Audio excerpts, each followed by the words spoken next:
जय श्री कृष्णा।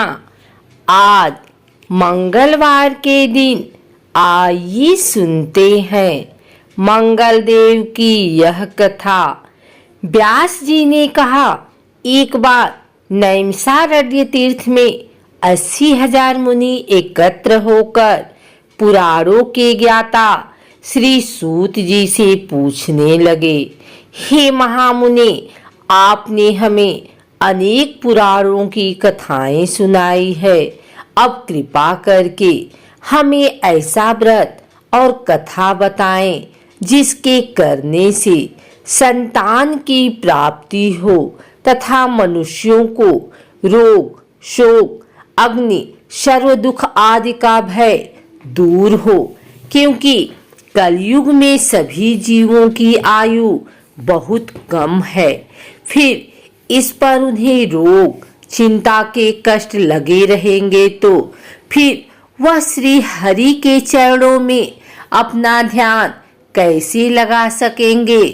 श्री सूत जी बोले, हे मुनियों, आपने लोक कल्याण के लिए बहुत ही उत्तम बात पूछी है। एक बार युधिष्ठिर ने भगवान श्री कृष्ण से लोक कल्याण के लिए यही प्रश्न किया था। भगवान श्री कृष्ण और युधिष्ठिर का संवाद तुम्हारे सामने कहता हूँ, ध्यान पूर्वक सुनो। एक समय पांडवों की सभा में श्री कृष्ण जी बैठे हुए थे। तब युधिष्ठिर ने भगवान श्री कृष्ण से प्रश्न किया, हे प्रभु नंद नंद गोविंद, आपने मेरे लिए अनेकों कथाएं सुनाई हैं। आज आप कृपा करके ऐसा व्रत या कथा सुनाएं जिसके करने से मनुष्य को रोग, चिंता का भय समाप्त हो और उसको पुत्र की प्राप्ति हो।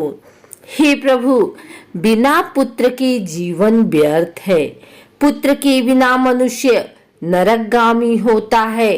पुत्र के बिना मनुष्य पितृ ऋण से छुटकारा नहीं पा सकता और न ही उसका पुत्र नामक नरक से उद्धार हो सकता है। अतः पुत्रदायक व्रत बतलाएं। श्री कृष्ण भगवान बोले, हे राजन, मैं एक प्राचीन इतिहास सुनाता हूँ, आप उसे ध्यान पूर्वक सुनो। कुंडलपुर नामक एक नगर था। उसमें नंदा नामक एक ब्राह्मण रहता था। भगवान की कृपा से उसके पास सब कुछ था, फिर भी वह दुखी था। इसका कारण यह था कि ब्राह्मण की स्त्री सुनंदा की कोई संतान न थी। सुनंदा पतिव्रता थी, भक्ति पूर्वक श्री हनुमान जी की आराधना करती थी। मंगलवार के दिन व्रत करके अंत में भोजन बनाकर हनुमान जी को भोग लगाने के बाद स्वयं भोजन करती थी।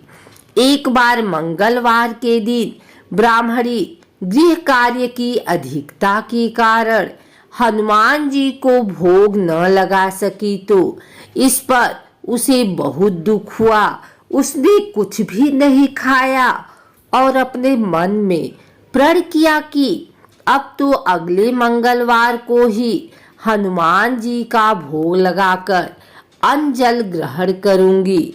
ब्राह्मणी सुनंदा प्रतिदिन भोजन बनाती, श्रद्धा पूर्वक पति को खिलाती, परंतु स्वयं भोजन नहीं करती और मन ही मन श्री हनुमान जी की आराधना करती थी। इसी प्रकार 6 दिन गुजर गए और ब्राह्मणी सुनंदा अपने निश्चय के अनुसार भूखी प्यासी निराहार रही। अगले मंगलवार को ब्राह्मणी सुनंदा प्रातः काल ही बेहोश होकर गिर पड़ी। ब्राह्मणी सुनंदा की इस असीम भक्ति के प्रभाव से श्री हनुमान जी बहुत प्रसन्न हुए और प्रकट होकर बोले, सुनंदा, मैं तेरी भक्ति से बहुत प्रसन्न हूँ, तू उठ और वर मांग। सुनंदा अपने आराध्य देव श्री हनुमान जी को देखकर आनंद की अधिकता से विह्वल हो श्री हनुमान जी के चरणों में गिरकर बोली, हे प्रभु, मेरी कोई संतान नहीं है, कृपा करके मुझे संतान प्राप्ति का आशीर्वाद दें, आपकी अति कृपा होगी। श्री महावीर जी बोले, तेरी इच्छा पूर्ण होगी, तेरी एक कन्या पैदा होगी, उसकी अष्टांग प्रतिदिन सोना दिया करेंगे। इस प्रकार कहकर श्री महावीर जी अंतर ध्यान हो गए। ब्राह्मणी सुनंदा बहुत हर्षित हुई और सभी समाचार अपने पति से कहा। ब्राह्मण देव कन्या का वरदान सुनकर कुछ दुखी हुए, परंतु सोना मिलने की बात सुनी तो बहुत प्रसन्न हुए। विचार किया कि ऐसी कन्या के साथ मेरी निर्धनता भी समाप्त हो जाएगी। श्री हनुमान जी की कृपा से वह ब्राह्मणी गर्भवती हुई और 10वें महीने में उसे बहुत ही सुंदर पुत्री प्राप्त हुई। यह बच्ची अपने पिता के घर में ठीक उसी तरह से बढ़ने लगी जिस प्रकार शुक्ल पक्ष का चंद्रमा बढ़ता है। 10वें दिन ब्राह्मण ने उस बालिका का नामकरण संस्कार कराया। उसके कुल पुरोहित ने उस बालिका का नाम रत्नावली रखा, क्योंकि यह कन्या सोना प्रदान किया करती थी।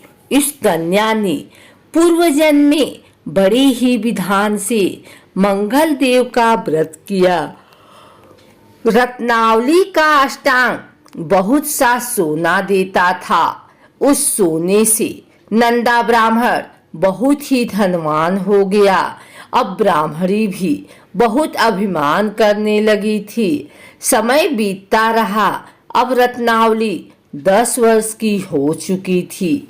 एक दिन जब नंदा ब्राह्मण प्रसन्नचित्त था, तब सुनंदा ने अपने पति से कहा, मेरी पुत्री रत्नावली विवाह की योग्य हो गई है, अतः आप कोई सुंदर तथा योग्य वर देखकर इसका विवाह कर दें।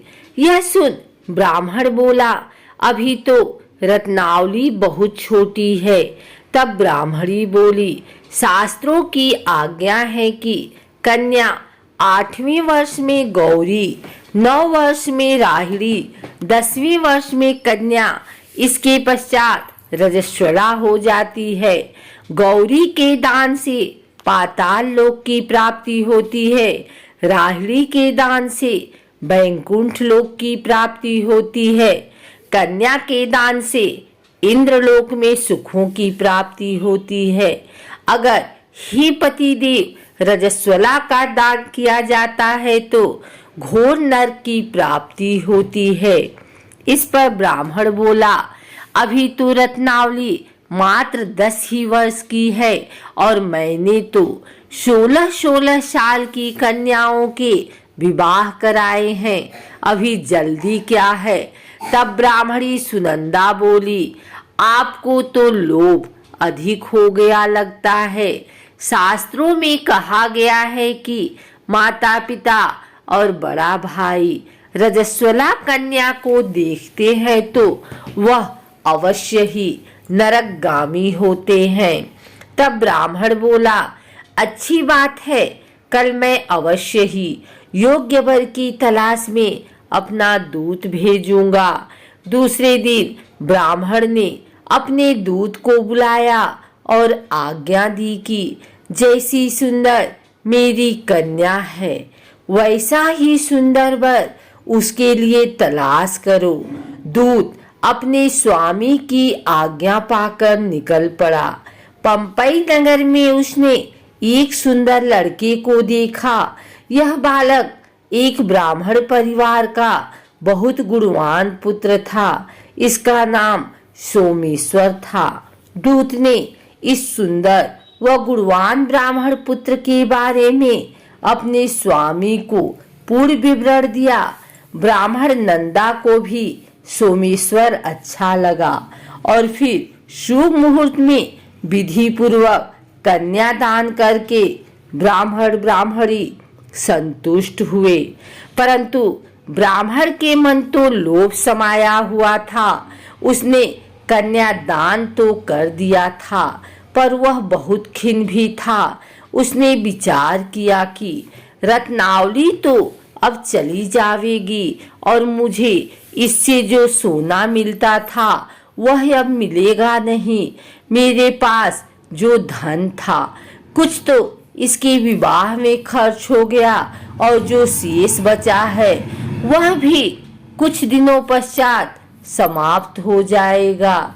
मैंने तो इसका विवाह करके बहुत बड़ी भूल कर दी है। अब कोई ऐसा उपाय हो कि रत्नावली मेरे घर में ही बनी रहे, अपनी ससुराल ना जावे। लोभ रूपी राक्षस ब्राह्मण के मस्तिष्क पर छाता जा रहा था। रात भर अपनी सैया पर बेचैनी से करवटें बदलते बदलते उसने एक बहुत ही क्रूर निर्णय लिया। उसने विचार किया कि जब रत्नावली को लेकर उसका पति सोमेश्वर अपने घर के लिए जाएगा तो वह मार्ग में छिपकर सोमेश्वर का वध कर देगा और अपनी लड़की को अपने घर ले आवेगा, जिससे नियमित रूप से उसे सोना भी मिलता रहेगा और समाज का कोई मनुष्य उसे दोष भी नहीं दे सकेगा। प्रातः काल हुआ तो नंदा और सुनंदा ने अपने जमाई तथा लड़की को बहुत सारा धन देकर विदा किया। सोमेश्वर अपनी पत्नी रत्नावली को लेकर ससुराल से अपने घर की तरफ चल दिया। ब्राह्मण नंदा महालोभ के वशीभूत हो अपनी मति खो चुका था। पाप पुण्य को उसे विचार न रहा। अपने भयानक व क्रूर निर्णय को कार्य रूप देने के लिए उसने अपने दूत को मार्ग में अपने जमाई का वध करने के लिए भेज दिया था, ताकि रत्नावली से प्राप्त होने वाला सोना उसे हमेशा मिलता रहे और वो कभी निर्धन न हो। ब्राह्मण के दूत ने अपने स्वामी की आज्ञा का पालन करते हुए उसके जमाई सोमेश्वर का मार्ग में ही वध कर दिया। समाचार प्राप्त कर ब्राह्मण नंदा मार्ग में पहुंचा और रुदन करती अपनी पुत्री रत्नावली से बोला, हे पुत्री, मार्ग में लुटेरों ने तेरे पति का वध कर दिया है। भगवान की इच्छा के आगे किसी का कोई वश नहीं चलता है। अब तू घर चल, वहां पर ही रहकर शेष जीवन व्यतीत करना। जो भाग्य में लिखा है वही होगा। अपने पति की अकाल मृत्यु से रत्नावली बहुत दुखी हुई। करुण क्रंदन व रुदन करते हुए अपने पिता से बोली, हे पिताजी, इस संसार में जिस स्त्री का पति नहीं है उसका जीना व्यर्थ है। मैं अपने पति के साथ ही अपने शरीर को जला दूंगी और सती होकर अपने इस जन्म को, माता पिता के नाम को तथा सास ससुर के यश को सार्थक करूंगी। ब्राह्मण नंदा अपनी पुत्री रत्नावली के वचनों को सुनकर बहुत दुखी हुआ। विचार करने लगा, मैंने व्यर्थ ही जमाई वध का पाप अपने सिर लिया। रत्नावली तो उसके पीछे अपने प्राण तक देने को तैयार है। मेरा तो दोनों तरफ से मरण हो गया। धन तो अब मिलेगा नहीं। जमाई वध के पाप के फलस्वरूप यम यातना भी भुगतनी पड़ेगी। यह सोचकर वह बहुत खिन्न हुआ। सोमेश्वर की चिता बनाई गई। रत्नावली सती होने की इच्छा से अपने पति का सिर अपनी गोदी में रखकर चिता में बैठ गई। जैसे ही सोमेश्वर की चिता को अग्नि लगाई गई, वैसे ही प्रसन्न हो। मंगल देव वहां प्रकट हुए और बोले, हे रत्नावली, मैं तेरी पति भक्ति से बहुत प्रसन्न हूँ, तू वर मांग। रत्नावली ने अपने पति का जीवन दान मांगा।